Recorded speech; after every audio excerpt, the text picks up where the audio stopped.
아파트 사업자 대출은 단순히 아파트를 담보로 잡는다고 해서 모두 같은 조건으로 진행되는 상품은 아닙니다. 특히 기존에 사업자 대출을 이용하고 있거나 추가 자금이 필요한 분들이라면 가장 먼저 확인해야 할 부분은 대환이 가능한 구조인지, 그리고 추가 한도가 나올 수 있는지입니다. 은행권에서 한도가 막혔거나 DSR 때문에 추가 진행이 어렵다고 들은 분들도 많으실 텐데요. 이때 검토해 볼 수 있는 방식 중 하나가 바로 아파트 사업자 대출입니다. 일반 가계대출은 소득, 부채, DSR 기준이 강하게 적용되기 때문에 기존 채무가 많거나 소득 증빙이 부족하면 원하는 한도까지 나오지 않는 경우가 많습니다. 반면 사업자 대출 구조로 검토하면 사용 목적이나 담보 여력, 선순위 설정 여부, 기존 대출 경과 기간에 따라 다른 결과가 나올 수 있습니다. 예를 들어 기존 사업자 대출을 사용한 지 일정 기간이 지난 경우에는 대환과 함께 추가 자금을 검토할 수 있습니다. 기존 대출을 갈아타면서 필요한 운영자금까지 같이 확보하는 방식입니다. 다만 여기서 중요한 점은 무조건 추가 한도가 나오는 것이 아니라 담보가치와 선순위 조건이 맞아야 한다는 점입니다. 특히 일부 금융사는 후순위보다 선순위 위주로 취급하는 경우가 많습니다. 그래서 기존 대출 구조가 어떻게 잡혀 있는지, 근저당 설정은 어떤 상태인지, 현재 감정가 기준으로 여력이 얼마나 남아있는지를 먼저 확인해야 합니다. 아파트 사업자 대출을 알아보는 분들 중에는 용도 증빙을 꼭 해야 하나요?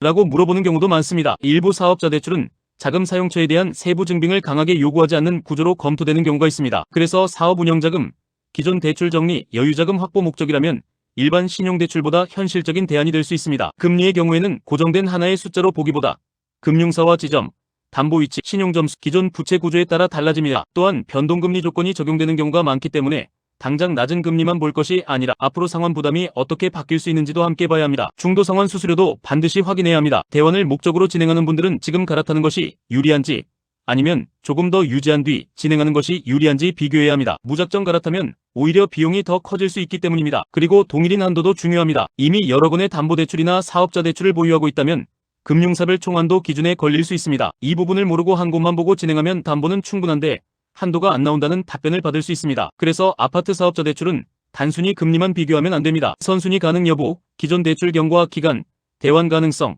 추가 한도, 동일인 한도, 중도 상환 수수료, 지점별 취급 기준까지 같이 봐야 합니다. 또 하나 중요한 점이 있습니다. 사업자 대출이라고 해서 허위 사업자나 실제 운영 사실이 없는 구조로 무리하게 진행하면 문제가 될 수 있습니다. 사업자 등록 여부뿐 아니라 실제 사업성, 자금 사용 목적, 상환 가능성을 함께 검토하는 것이 안전합니다. 결국 핵심은 이겁니다. 아파트 사업자 대출은 조건이 맞으면 기존 대출을 정리하면서 추가 자금까지 검토할 수 있는 방법입니다. 하지만 같은 아파트, 같은 신용점수라도 어느 금융사, 어느 지점에서 심사하느냐에 따라 결과가 달라질 수 있습니다. 지금 DSR 때문에 막혔거나 기존 사업자 대출 대환과 추가 자금이 필요한 상황이라면 본인 조건에서 가능한 구조부터 먼저 확인해보는 것이 좋습니다. 아파트 사업자 대출 상담은 010-4748-9360 연락 주시면 되겠습니다.